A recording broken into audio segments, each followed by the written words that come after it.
Hello everyone, good afternoon, happy Friday to you. Robert and Brandon with Phoenix Carpet Repair and Cleaning.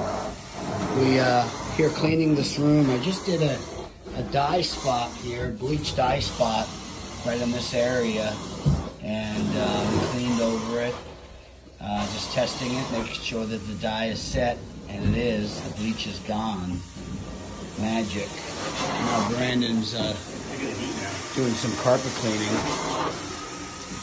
using the Devastator wand there, which is awesome. He's loving it, Tom.